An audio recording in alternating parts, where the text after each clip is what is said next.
آج ختم ہے میرے بھائی، آج ختم ہے۔ آج ہماری مسجدوں میں سنگ مرمر بچھے ہیں، ہماری دیواروں پر بہترین پینٹ ہے، مگر اللہ کی قسم آج ہماری مسجدوں سے اخلاص ختم ہے، ہمارے مدرسوں سے اخلاص ختم ہے۔ اسی دلی کی سرزمین پر کسی دور میں اسی بہار کی سرزمین کا ایک سپوت جسے دنیا سید نذیر حسین محدث دہلوی کے نام سے جانتی ہے، جو اپنے گاؤں سے کبھی بھاگ کر کے دلی گئے تھے، اللہ نے اپنے گھر سے بھاگنے والے اس لڑکے کے مقدر میں یہ چیز لکھی تھی کہ اسے وقت کا محدث بننا تھا۔ اور جب میاں صاحب نے سید نذیر حسین محدث دہلوی نے جب دلی کے اندر ایک چھوٹے سے مدرسے میں بیٹھ کر کے حدیث پڑھانا شروع کیا تو دنیا نے سوچا بھی نہیں تھا، دنیا نے سوچا بھی نہیں تھا کہ یہاں سے کتاب و سنت کی کرنیں چمکیں گی اور سید نذیر حسین محدث دہلوی وقت کا امام بنے گا۔ اور آج بھی میاں صاحب کے شاگرد اور ان سے حدیث لینے والوں کا نام احترام سے لیا جاتا ہے۔ اور آج بھی ہمارے مئو کے اندر ابھی ایک عالم کا انتقال ہوا، آپ نے نام سنا ہوگا، شیخ محمد العظمی، شیخ محمد العظمی رحمۃ اللہ علیہ۔ یہ شاگرد تھے مولانا ابوالقاسم صاحب بنارسی کے، اور مولانا ابوالقاسم صاحب بنارسی وہ شاگرد تھے سید نذیر حسین محدث دہلوی۔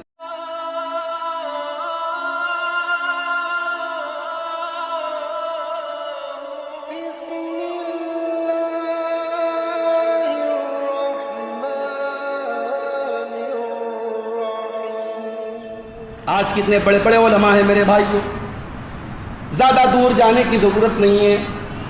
آپ کے اسی جھارکھنڈ کی سرزمین کے ایک بہت بڑے عالم ابھی حال ہی میں جو اللہ کو پیارے ہوئے علامہ عبدالعزیز حقانی کو دیکھ لیجئے، ساری زندگی دین کی خدمت کرتے رہے، دعوت دین کا کام کرتے رہے، فتویٰ دیتے رہے، آج انتقال ہو گیا۔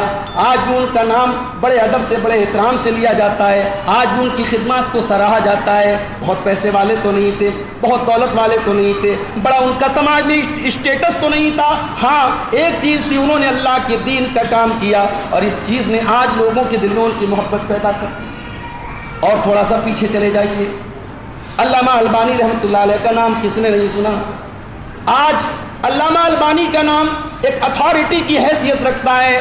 اگر بخاری اور مسلم کے علاوہ کسی اور کتاب کے اندر کوئی حدیث ہے اور ہمیں صرف اتنا بتا دیا جائے کہ ہاں یہ حدیث ترمذی میں ہے، یہ حدیث ابن ماجہ میں ہے، یہ حدیث ابو داؤد میں ہے، لیکن علامہ البانی نے اس کو صحیح قرار دیا ہے، صرف علامہ البانی کا نام آ جائے اور یہ بتا دیا جائے کہ انہوں نے صحیح کہا ہے، وہاں پہ فوراً گردن جھک جاتی ہے۔ اتنا اس انسان کا اتنا احترام کیا جاتا ہے، آج بھی ان کا نام بڑی عزت سے پورے عرب میں اور پورے عجم میں لیا جاتا ہے۔ میرے پیارے ساتھیوں، یہ اللہ کی مقبولیت ہے جو اللہ نے ان کے دل میں ڈالی ہے۔ جب اللہ کسی بندے سے محبت کرتا ہے وَيُوزَوْ لَهُ الْقَبُولُ فِي الْأَرْضِ، اللہ تعالیٰ زمین کے اندر اپنے نیک بندوں کے دل میں اس کی محبت ڈال دیتا ہے۔ نیک بندوں کا ذکر کر رہا ہوں، ورنہ محبت تو لوگ فلم اسٹاروں سے بھی کرتے ہیں، کرکٹروں سے بھی کرتے ہیں، مگر وہ محبت جو اللہ کے دین کی بنیاد پر ہوتی ہے وہ مومنوں کے دل میں ہوتی ہے، وہ نیک لوگوں کے دل میں ہوتی ہے۔ تو میرے بھائیوں، آج کے خطبہ جمعہ میں چاہتا ہوں کہ ہم کچھ ایسی چیزوں کو جانیں قرآن کی روشنی میں اور حدیث کی روشنی میں جو اللہ کو پسند ہے، جن کا نام لے کر کے اللہ نے کہا کہ ہاں یہ کام کرنے والے مجھے بہت پسند ہیں۔ مقصد کیا ہے؟ مقصد یہ ہے کہ ہم ان کاموں کو اپنا لیں، جن کاموں کا نام لے کر کے اللہ نے کہا کہ یہ کام مجھے بہت پسند ہے، وہ کام ہم کرنا شروع کر دیں، تاکہ کل قیامت کے دن اللہ تعالیٰ جب اپنے محبوبوں کا نام لے، اللہ ان لوگوں کا نام لے جن سے اللہ محبت کرتا ہے، اس لسٹ میں کہیں کسی کونے میں ہمارا بھی نام آ جائے گا۔ اگر ہم یہ دعویٰ کرتے ہیں کہ ہم اللہ سے محبت کرتے ہیں تو ہمیں جاننا چاہیے کہ اللہ کو کون سے کام پسند ہیں۔ آج کے خطبہ جمعہ میں ہم چند ایسے کاموں کو دیکھیں۔ آئیے قرآن کھولتے ہیں، قرآن کا دوسرا پارہ اٹھاتے ہیں۔ سورہ بقرہ میں اللہ فرماتا ہے وَلَا تُلْقُوا بِأَيْدِيكُمْ إِلَى التَّهْلُكَةِ، اے ایمان والو اپنے آپ کو ہلاکت میں نہ ڈالنا، کوئی ایسا کام نہ کرنا جو تمہارے جان کے لیے ہلاکت والا ہو۔ بس ایک لفظ اللہ نے استعمال کر دیا، بیڑی، سگریٹ، تمباکو، گٹکھا، اس کے بارے میں لوگ پوچھتے رہتے ہیں مولوی صاحب کیا مسئلہ ہے؟ مسئلہ یہی ہے، قرآن کی یہی آیت ہے وَلَا تُلْقُوا بِأَيْدِيكُمْ إِلَى التَّهْلُكَةِ، ہر وہ چیز جو آپ کی جان کے لیے خطرہ ہے، جو آپ کی صحت کے لیے خطرہ ہے۔ آج ہزاروں کی تعداد میں، لاکھوں کی تعداد میں تمباکو استعمال کرنے والے کینسر کی موت مر رہے ہیں، اور آپ جو گٹکا کھا رہے ہیں، جو سگریٹ پی رہے ہیں، اس کے پیکٹ پر بھی لکھا ہوا ہے tobacco causes cancer, tobacco causes cancer, تمباکو سے کینسر ہوتا ہے۔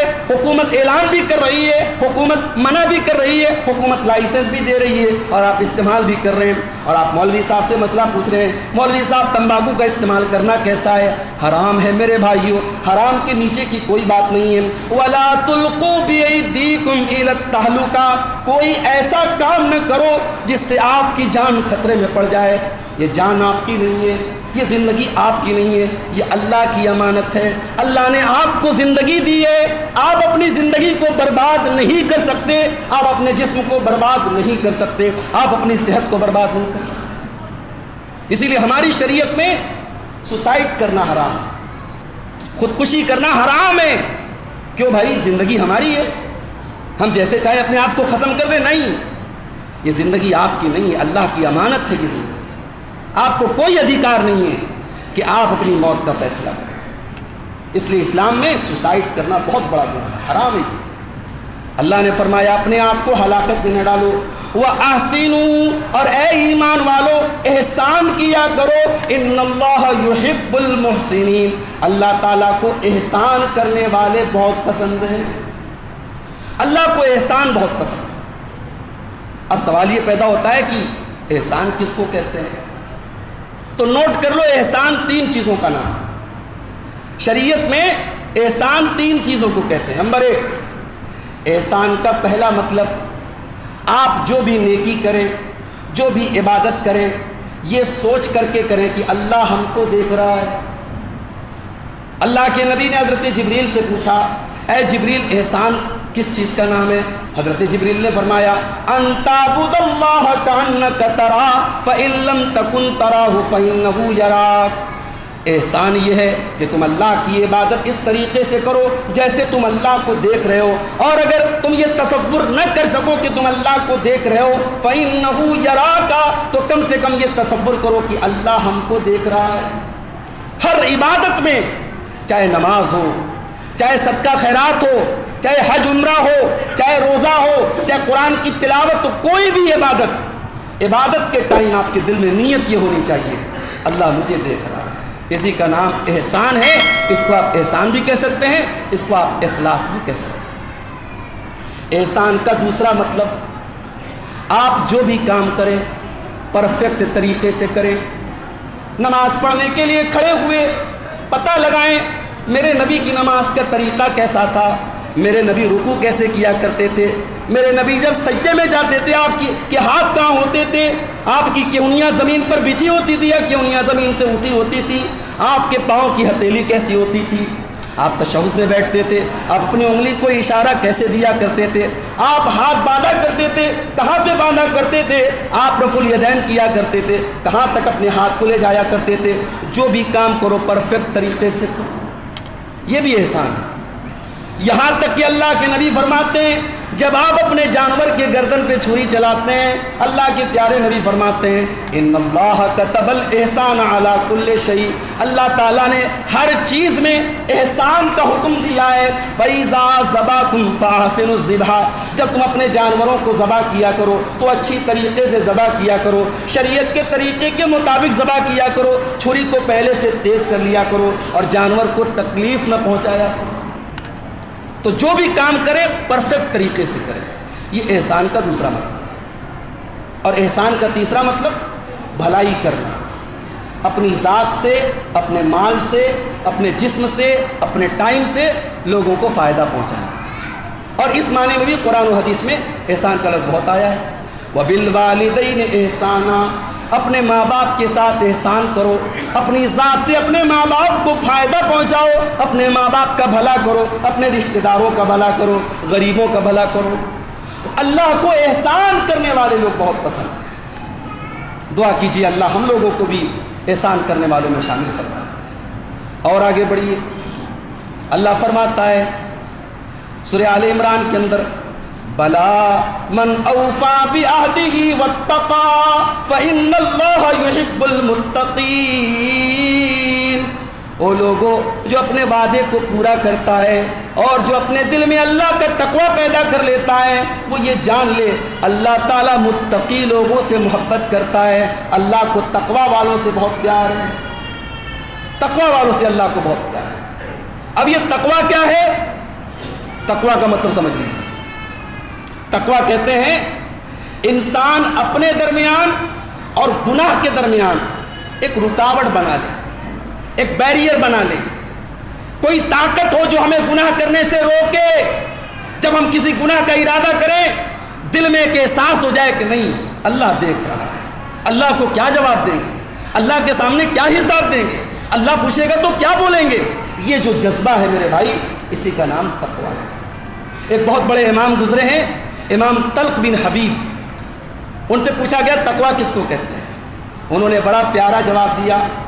قال ان تعمل بطاعت اللہ علی نور من اللہ ترجو ثواب اللہ. کہا کہ تقویٰ یہ ہے کہ تم ایسا کام کرو جو اللہ کو پسند ہے، اللہ کو پسند ہے وہ کام کرو اور اللہ تعالیٰ کی شریعت کی روشنی میں کرو اور اللہ سے ثواب کی امید رکھتے ہوئے کرو. وَتَتْرُكَ مَعْصِيَةَ اللَّهِ عَلَى نُورٍ مِّنَ اللَّهِ تَخَافُ عَذَابَ اللَّهِ. اور آگے کہتے ہیں کہ تقویٰ یہ ہے کہ تم اللہ کی نافرمانی سے بچو اللہ کے دین کی روشنی میں اور اللہ کے عذاب سے ڈرتے ہوئے تم بچو. انہی دونوں چیزوں کا نام تقویٰ. حضرت ابی بن کعب سے حضرت عمر فاروق نے پوچھا تھا کہ اے ابی بن کعب تقویٰ کس کو کہتے ہیں؟ علامہ ابن کثیر نے نقل کیا ہے اپنی تفسیر میں. ابی بن کعب بھی صحابی ہیں، حضرت عمر بھی صحابی ہیں. صحابی سے پوچھ رہے ہیں تقویٰ کس کو کہتے ہیں؟ ابی بن کعب کہتے ہیں حل مررت بطریق ذات شوکہ. اے امیر المومنین کیا آپ کا گزر کبھی ایسے راستے سے ہوا ہے جہاں دونوں طرف کانٹے دار جھاڑی ہو؟ کہا کہ ہاں ہوا ہے. کہا ایسے راستے سے کیسے گزرتے ہیں؟ کہا وشمر عن ثوبی، میں اپنا کپڑا اٹھا لیتا ہوں، سمیٹ لیتا ہوں. وَأُقَدِّمُ رِجْلًا وَأُؤَخِّرُ أُخْرَىٰ، میں سنبھل کے قدم اٹھاتا ہوں، ایک پیر اٹھاتا ہوں تو دوسرے پیر کو بچاتا ہوں، دوسرے پیر کو اٹھاتا ہوں تو پہلے پیر کو بچاتا ہوں. کہا امیر المومنین تلک التقویٰ، یہی تو تقویٰ ہے. زندگی میں چاروں طرف خواہشات کے کانٹے بکھرے پڑے ہیں، شیطان کے کانٹے بکھرے پڑے ہیں. ان کانٹوں سے اپنے دامن کو بچا کر کے اللہ کے دین پر چلتے رہنا، اللہ کی شریعت پر چلتے رہنا، اسی کا نام تقویٰ ہے. پتہ یہ چلا میرے بھائیوں تقویٰ کسی پھولوں کی سیج پہ چلنے کا نام نہیں ہے، تقویٰ تو کانٹوں پہ چلنے کا نام ہے. اگر آپ متقی بننا چاہیں گے، اگر آپ تقوی کے راستے پر چلنا چاہیں گے، بہت ساری رکاوٹیں آپ کے سامنے آئیں گی. آج کوئی عورت بے پردہ ہو کر کے گھومے، کوئی پوچھنے والا نہیں ہے، کوئی حساب لینے والا نہیں ہے. اور وہی عورت اگر سر سے پیر تک پردے میں نکلے اور نامحرم سے پردہ کرے، اس کی ماں بھی اعتراض کر دیتی ہے، اس کا باپ بھی سوال اٹھا لیتا ہے، اس کے گھر والے بھی سوال اٹھانے لگتے ہیں.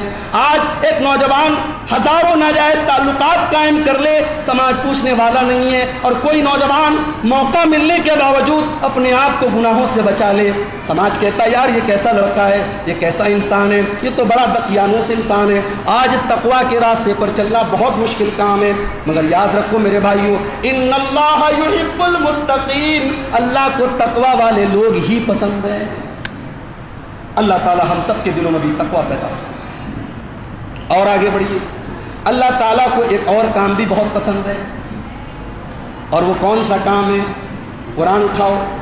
اللہ فرماتا ہے وَإِنْ حَكَمْتَ فَاحْكُمْ بَيْنَهُمْ بِالْقِسْطِ.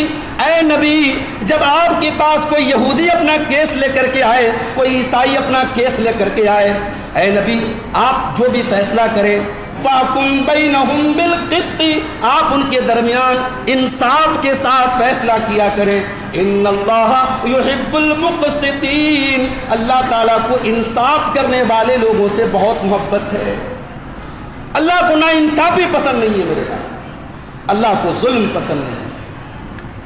اور یہ سمجھ لے ہر آدمی اگر ظلم کر رہا ہے کسی پر، نا انصافی کر رہا ہے کسی کے ساتھ، تو یہ ظلم کی ٹہنی کبھی پھلنے والی نہیں. ناؤ کاغذ کی صدا چلتی نہیں، ظلم کی ٹہنی کبھی پھلتی نہیں۔ اللہ کو نا انصافی پسند نہیں، اللہ کو انصاف پسند ہے۔ اللہ نے قرآن میں بار بار یہ فرمایا انصاف کیا کرو۔ اگر کسی سے ہماری دشمنی ہے، اگر کسی قوم کے ساتھ ہماری جنگ ہے، جنگ کے باوجود اس کے ساتھ نا انصافی کرنے کی ہم کو اجازت نہیں ہے۔ یہ الگ بات ہے، یہ الگ بات ہے۔ آج دنیا کے دستور نرالے ہیں، آج فلسطین کے حالات ہماری آنکھوں کے سامنے ہیں۔ ایک فریق نے دوسرے فریق پر حملہ کیا، چند 100 لوگ مارے گئے، اس میں عورتیں بھی تھیں، اس میں بچے بھی تھے، اس میں بے قصور بھی تھے۔ ہم کسی بے قصور اور کسی ایسے انسان پر جو جنگ نہ کر رہا ہو اس کے اوپر حملہ کرنے کو ہم کبھی جائز نہیں ٹھہراتے۔ ہم نے تب بھی غلط کہا، آج بھی غلط کہہ رہے ہیں۔ مگر آپ دیکھیں اس کے بعد کیا ہو رہا ہے، فلسطین جلتا چلا جا رہا ہے۔ 7,000 سے زیادہ لوگ مارے جا چکے ہیں، 3,000 سے زیادہ چھوٹے چھوٹے بچے مارے جا چکے ہیں، ہاسپٹلوں کے اوپر بم گرایا جا رہا ہے، چھوٹے چھوٹے بچوں کی کٹی پھٹی لاشیں آج سوشل میڈیا پر ہمارے سامنے آ رہی ہیں۔ دنیا کے کانوں پر کوئی جو نہیں رینگ رہی ہے، دنیا کی زبان بند ہو چکی ہے، آج لوگوں کے ہونٹ بند ہو چکے ہیں، زبانیں سل چکی ہیں۔ آج اس ظلم کے اوپر اور اس خون کی ہولی پر کوئی بولنے والا نہیں ہے۔ میرے پیارے ساتھیوں، میرا رب تو قرآن میں کہتا ہے وَلَا يَجْرِمَنَّكُمْ شَنَآنُ قَوْمٍ عَلَىٰ أَلَّا تَعْدِلُوا، اے میرے بندو اگر تمہارا کسی کے ساتھ جھگڑا چل رہا ہے، کسی کے ساتھ لڑائی چل رہی ہے، تب بھی تمہیں نا انصافی نہیں کرنا ہے، انصاف کرنا ہے، انصاف کرنا ہے۔ آپ کے 5 بیٹے ہیں، ایک بیٹے سے زیادہ محبت کرتے ہیں، کوئی مسئلہ نہیں، ہو سکتی ہے کسی بیٹے سے زیادہ محبت ہو سکتی ہے، مگر آپ زمین و جائیداد کا بٹوارہ کرنے دیں، کسی ایک بیٹے کو زیادہ دیں اور باقی بیٹے کو کم دیں، حج برباد ہو جائے گا، آپ کا عمرے برباد ہو جائیں گے، نمازیں برباد ہو جائیں گی۔ اللہ کا انصاف کرنا پڑے گا، اللہ کے جواب دینا پڑے گا۔ آپ نے ایک بیٹے کو زیادہ دیا، دوسرے بیٹے کو کم کیا۔ لوگ کہتے ہیں صاحب بیٹا نالائق ہے، بیٹا نالائق ہے تو ٹھیک ہے، اللہ کے وہ حساب دے گا۔ تمہیں یہ ادھیکار کس نے دیا کہ تم اپنے بیٹے کے ساتھ ناانصاف کرو؟ چل رہا ہے سماج میں یہ، اس ممبر سے بڑی تقریر ہوتی ہے والدین کے حقوق پر، اس ممبر سے یہ تقریر بھی ہونی چاہیے کہ اولاد کے کیا حقوق ہیں۔ سماج میں سکے کا یہ پہلو بھی ہے، بہت سارے گھروں میں آج اولاد کے ساتھ بھی ناانصافی ہو رہی ہے، ماں کر رہی ہے، باپ کر رہا ہے۔ مائیں تیار رہے اللہ کے حساب دینے کے لیے، باپ تیار رہے اللہ کے حساب دینے کے لیے۔ میرے نبی نے بڑے سخت الفاظ میں کہا ہے اتقوا اللہ، اللہ سے ڈرو، واعدلوا بین اولادکم، اور اپنی اولاد کے ساتھ انصاف کرو۔ کسی کی 2 بیویاں ہیں، کسی ایک بیوی سے محبت زیادہ ہے، ہو سکتی ہے، لیکن اگر 2 بیویاں ہیں تو انصاف کرنا پڑے گا۔ اللہ کے نبی اپنی 9 بیویوں کے ساتھ انصاف کرتے تھے، کہیں سفر میں جاتے تھے تو باقاعدہ قرآن اندازی کرتے تھے اور جس بیوی کا نام آتا تھا اس کو لے کے جاتے تھے، حتیٰ کہ آپ نے اپنے مرض الموت میں، اپنے آخری ٹائم میں، جب آپ کے دل کی تمنا تھی کہ میں اپنا آخری ٹائم اپنی بیوی حضرت عائشہ کے پاس گزاروں، لیکن جب تک بیویوں نے اجازت نہیں دے دی تب تک آپ اپنی مرضی سے نہیں گئے۔ انصاف اس کو کہتے ہیں میرے بھائی، اللہ تعالیٰ کو انصاف کرنے والے لوگ بہت پسند ہیں۔ اور آگے بڑھیے، اللہ تعالیٰ کو 2 چیزیں اور بہت زیادہ پسند ہیں۔ قرآن کا دوسرا پارہ اٹھائیے، اللہ فرماتا ہے فَإِذَا تَطَهَّرْنَ فَأْتُوهُنَّ مِنْ حَيْثُ أَمَرَكُمُ اللَّهُ، اے مسلمانوں جب تمہاری عورتیں ناپاکی کی حالت سے پاکی کی حالت میں آ جائیں تب تم ان سے فائدہ اٹھا سکتے ہو۔ ان اللہ یحب التوابین ویحب المتطہرین، اللہ تعالیٰ کو توبہ کرنے والے بہت پسند ہیں اور اللہ کو پاک صاف لوگ بہت پسند ہیں، اللہ کو توبہ کرنے والے بہت پسند ہیں۔ اب یہ بتاؤ، دل سے بتاؤ، توبہ کون کرے گا بھائی؟ توبہ وہی تو کرے گا جو گناہ کرے گا۔ اس کا مطلب کہ اللہ تعالیٰ یہ بتا رہا ہے کہ تم انسان ہو، تم فرشتے نہیں ہو۔ تم اگر یہ سمجھتے ہو کہ ہم سے کبھی گناہ نہیں ہوگا، یہ پاسبل نہیں ہے، تم انسان ہو۔ ہر انسان کے دامن پہ گناہوں کے دھبے ضرور رہیں گے، یہ الگ بات ہے، کسی کے گناہ کے دھبے نظر آئیں گے اور کسی کے گناہوں کے دھبوں پر پروردگار نے اپنی رحمتوں کا پردہ ڈال کے رکھا ہے۔ گناہ کا ہو جانا یہ بہت بڑی بات نہیں ہے، بڑی بات یہ ہے کہ گناہ کے بعد آپ اللہ سے سچی توبہ کریں، سچی توبہ کریں۔ اللہ تعالیٰ سچی توبہ کرنے والوں سے پیار کرتا ہے، محبت کرتا ہے۔ اللہ نے سورہ آل عمران میں فرمایا میرے جنتی بندے وہ ہیں والذین اذا فعلوا فاحشة او ظلموا انفسهم ذکروا اللہ فاستغفروا لذنوبہم، میرے متقی بندے وہ ہیں جب ان سے کوئی گناہ کا کام ہو جاتا ہے یا اپنی جان پر ظلم کر لیتے ہیں وہ اللہ کو یاد کرتے ہیں اور اللہ سے معافی مانگتے ہیں۔ اور کون ہے جو اللہ کے علاوہ معاف کرے؟ اللہ نہیں معاف کرے گا تو کون معاف کرے گا میرے کو؟ اس لیے سچی توبہ کرو۔ اور سچی توبہ کا ایک فائدہ اور بھی ہے، اگر انسان سچی توبہ کرے گا اللہ اس کے گناہوں کو نیکیوں میں تبدیل کر دے۔ اگر انسان سچی توبہ کر لے اور سدھر جائے اور آج کے بعد اپنی زندگی کو صحیح راستے پہ ڈال لے، اب تک جتنے گناہ اس نے کیے تھے اللہ اس کے گناہوں کو نیکیوں میں بدل دے گا۔ اور یہ میں نہیں کہہ رہا ہوں، یہ رب کا قرآن کہہ رہا ہے، الا من تاب وآمن وعمل عملا صالحا فاولئک یبدل اللہ سیئاتہم حسنات۔ میرے بندو تم توبہ کر لو، تم ایمان لے آؤ، تم نیک عمل کرنے والے بن جاؤ، ہم تمہارے گناہوں کو نیکیوں میں بدل دیں گے، ہم تمہارے گناہوں کو نیکیوں میں بدل دیں گے۔ اللہ کو توبہ بہت پسند ہے۔ اور دوسری چیز کیا پسند ہے؟ وَيُحِبُّ الْمُتَطَہِّرِينَ، اللہ کو پاک صاف لوگ بہت پسند ہیں۔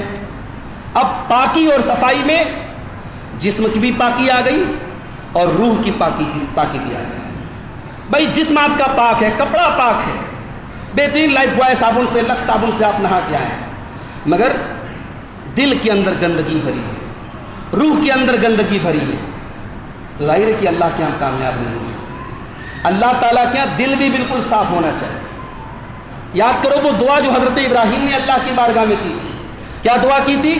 وَلَا تُخْزِنِي يَوْمَ يُبْعَثُونَ، اے اللہ تو مجھے قیامت کے دن ذلیل نہ کرنا، یوم لا ينفع مال ولا بنون، قیامت کے دن نہ مال کام آنے والا ہے نہ اولاد کام آنے والی ہے، الا من اتى اللہ بقلب سلیم، قیامت کے دن وہی کامیاب ہوگا جو صاف ستھرا دل لے کر کے آئے گا۔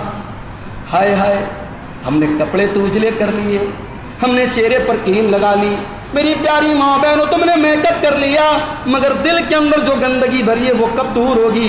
ساس کے دل میں بہو کے لیے کینہ ہے، نند کے دل میں بھابھی کے لیے کینہ ہے، بھائی کے دل میں بھائی کے لیے کینہ ہے، بیٹے کے دل میں باپ کے لیے کینہ ہے۔ آؤ اپنے دلوں سے کینوں کو نکال دو، اپنے دلوں سے بغض کو نکال دو۔ اللہ کو پاک صاف لوگ پسند ہیں، اپنے دل کو بھی پاک کر لو، اپنی روح کو بھی پاک کر لو۔ اور آگے بڑھو، اللہ کو ایک اور چیز بہت پسند ہے، کون سی چیز ہے وہ؟ فَإِذَا عَزَمْتَ فَتَوَكَّلْ عَلَى اللَّهِ، اے میرے نبی جب آپ کسی کام کا فیصلہ کر لیں تو اللہ کی ذات پر بھروسہ کریں، ان اللہ یحب المتوکلین، اللہ کو توکل کرنے والے بہت پسند ہیں۔ توکل کا مطلب کیا ہوتا ہے بھائی؟ توکل کہتے ہیں اللہ کی ذات پہ بھروسہ کرنا۔ اللہ کی ذات پہ بھروسہ کا کیا مطلب ہے؟ مطلب یہ ہے کہ ہم اپنے دل میں یہ سوچ لیں کہ نفع پہنچانے والا اللہ ہے، نقصان پہنچانے والا اللہ ہے۔ بچہ بیمار ہوا، ہم ڈاکٹر کے پاس لے کے گئے، ڈاکٹر نے انجیکشن لگایا، ڈاکٹر نے دوا دی، ہم نے دوا اور علاج تو کیا مگر ہم نے یہ عقیدہ رکھا کہ شفا دینے والا اللہ ہے۔ جب تک اللہ تعالیٰ اس انجیکشن کے اندر تاثیر پیدا نہ کرے، اس دوا کے اندر اثر پیدا نہ کرے، میرا بچہ ٹھیک نہیں ہو سکتا۔ ہم دوا بھی کر رہے ہیں اور اللہ سے دعائیں بھی کر رہے ہیں کہ اللہ تو میرے بچے کو جلدی سے شفا دے دے۔ یہ ہے توکل۔ توکل یہ نہیں ہے کہ آپ دکان بند کر لیں، شٹر گرا دیں اور گھر میں بیٹھے رہیں اور کوئی پوچھے بھائی تم دکان کیوں نہیں کھول رہے ہو، اور آپ کہیں کہ صاحب اللہ کی ذات پہ پورا بھروسہ ہے، اللہ روزی دے گا، اللہ روزی دے گا، اللہ آسمان سے روزی برسائے گا۔ اللہ نے اپنے نبی کو بھی مکہ سے مدینہ 480 کلومیٹر کا سفر اللہ چاہتا تو کوئی قالین بھیج دیتا، اے میرے نبی آپ قالین پہ بیٹھ جائیے، قالین اڑ کے مکہ سے مدینہ چلی جائے، مگر نہیں۔ یہ دنیا اسباب کی دنیا ہے میرے بھائی، یہ دنیا نیچرل چیزوں سے چلتی ہے، اللہ نے اپنے نبی کو باقاعدہ وہ 480 کلومیٹر کا سفر کروایا، اور میرے نبی نے وہ سفر اونٹ سے اور گھوڑے سے اور راستے کی مشکلات اٹھا کر کے وہ 480 کلومیٹر کا سفر کیا۔ اللہ نے دنیا کو یہ میسج دیا کہ توکل یہ ہے کہ دنیا کے اسباب کو اختیار کیا جائے اور نتیجہ اور رزلٹ اللہ کے اوپر چھوڑ دیا جائے۔ ایک تو چیزیں اور بیان کر دیتا ہوں جو اللہ کو بہت پسند ہے۔ اللہ کو ایک اور چیز بہت پسند ہے۔ کون سی چیز ہے وہ؟ قل ان کنتم تحبون اللہ فاتبعونی یحببکم اللہ۔ اے نبی آپ اعلان کر دیجئے اگر تم اللہ سے محبت کرتے ہو تو اپنے نبی کی پیروی کرو، اپنے نبی کی اتباع کرو، اپنے نبی کے نقش قدم پر چلو۔ یحببکم اللہ، جب تم نبی کی اتباع کرو گے تو اللہ بھی تم سے محبت کرنے لگے گا۔ اس کا مطلب یہ ہوا کہ کوئی لاکھ ہواؤں میں اڑ رہا ہو، کوئی آگ پہ چل رہا ہو، دنیا اسے اللہ کا ولی مانتی ہو تو مانتی ہو، دنیا کہتی ہو وہ اللہ کا ولی ہے، ہم نہیں مانیں گے جب تک اس کی زندگی میں رسول کی اتباع نہ ہو۔ اللہ اپنے رسول کی اتباع کرنے والوں سے محبت کرتا ہے۔ دنیا والوں نے آج گانجا پینے والے، ہیروئن پینے والے، چرس پینے والے، ننگے رہنے والے، ایک ٹائم کی نماز نہ پڑھنے والے، ان کو دنیا نے ولی کا درجہ دے دیا، اور لوگ کہتے ہیں صاحب یہ بڑے پہنچے ہوئے ہیں۔ ایسے ملعون لوگ، ایسے بدبخت لوگ، ایسے بدنصیب لوگ جن کی زندگی میں رسول کی اتباع نہیں، رسول کی پیروی نہیں، رسول کی سنتوں پر نہیں چلتے، وہ اللہ کی قسم وہ اللہ کے ولی نہیں ہو سکتے، وہ شیطان کے ولی ہیں، اللہ کے ولی نہیں ہو سکتے۔ اور آگے بڑھیں۔ اللہ کو ایک چیز اور بہت پسند ہے، اور یہ چیز میں بیان کر کے بات ختم کروں گا، بڑے غور سے سنیے گا۔ صحیح مسلم کی روایت ہے، ان اللہ یحب العبد التقی، اللہ تعالیٰ کو ایسا بندہ بہت پسند ہے جو متقی ہو۔ بڑے غور سے سنیے گا، یہ حدیث بہت کام کی حدیث ہے۔ ماشاء اللہ لال مٹیا کا علاقہ، اللہ مزید آپ کو برکتوں سے نوازے۔ بہت ساری ایسی چیزیں ہیں جو آپ کو میرے بھائیوں حاصل ہیں، اور آپ کے علاقے میں دوسرے لوگوں کو حاصل ہیں۔ اللہ نے بہت ساری نعمتوں سے آپ کو نوازا ہے۔ یہ جو زمین کے اندر آپ کے علاقے میں خزانے ملے ہیں، یہ بنارس میں کیوں نہیں نکل گیا بھائی؟ یہ اللہ نے آپ کے اوپر ایک کرم کیا ہے، توفیق کی ہے، آپ کی کئی نسلوں کی روزی روٹی کا انتظام کیا ہے۔ جب بھی اللہ کے سامنے ہاتھ اٹھائیں تو دعا کیا کریں، اللہ کا شکر ادا کیا کریں، اللہ نے بہت بڑی نعمت سے آپ کو نوازا ہے۔ اللہ تعالیٰ کو وہ بندہ پسند ہے جو متقی ہے۔ اور اگلی چیز اللہ کے نبی کیا بیان کر رہے ہیں؟ الغنی، اور وہ مالدار ہو، الخفی، اور وہ چھپ کر کے رہنے والا ہو۔ یہ دو چیزیں بہت کم اکٹھا ہو، آدمی مالدار ہو اور ساتھ میں خفی ہو، یہ بہت کم ہوتا ہے۔ بھائی جو مالدار ہوتا ہے وہ تو ہیڈ لائن میں رہتا ہے، وہ تو ڈریم، وہ بالکل لائم لائٹ میں رہتا ہے، وہ تو کیمرے اس کے اوپر فوکس کرتے ہیں، صاحب یہ تو ہمارے علاقے کا بڑا مالدار آدمی ہے۔ اللہ تعالیٰ کو ایسے بندے پسند ہیں جو مالدار ہو لیکن لائم لائٹ میں نہ رہتے، غریبوں کی مدد کرتے ہو مگر کیمروں کے سامنے نہیں، کیمرے کے پیچھے۔ سردی کا موسم آتا ہو، وہ اپنی کار سے نکلتا ہو، کچھ علاقوں میں جاتا ہو، کچھ اللہ کے غریب بندے سردی میں ٹھٹور رہے ہیں، وہ کار سے اترا، اس غریب کو کمبل اڑایا۔ غریب کو پتہ نہیں مجھے کمبل اڑانے والا کون، امیر کو پتہ نہیں میں نے کس کو کمبل اڑایا، کوئی میڈیا نہیں، کوئی فوٹو نہیں، کوئی ویڈیو نہیں۔ ایسی دولت اور ایسی امیری اللہ کو بہت پسند ہے میرے بھائیوں۔ بندہ امیر بھی ہو، بندہ دولت مند بھی ہو، اور بندہ اپنی نیکیوں کو چھپانے والا۔ آج تو حالات اتنے برے ہو گئے صاحب، وہ دور ختم ہو گیا، نیکی کر دریا میں ڈال، نیکی کر بھول جا۔ اب تو نیکی کر اسٹیٹس پہ ڈال، نیکی کر سوشل میڈیا پہ ڈال، نیکی کر یوٹیوب پہ ڈال، نیکی کر واٹس ایپ پہ ڈال۔ اب تو نیکیوں کے پرچار کا دور آیا۔ اب تو مجھے بتایا گیا کہ مولوی صاحب ایک ٹیوب ویل کو 5 بار فوٹو کھینچا جاتا ہے۔ ایک بار گرین کلر کا پینٹ ہوتا ہے، ایک بار بلو کلر کا پینٹ ہوتا ہے، ایک بار پنک کلر، ایک ہی ٹیوب ویل کو 5 بار فوٹو کھینچ کر کے اس کو 5 بار درشایا جاتا ہے۔ ہم تو اس دور میں زندگی جی رہے ہیں میرے بھائی۔ اللہ ہم سب کی حفاظت فرمائے۔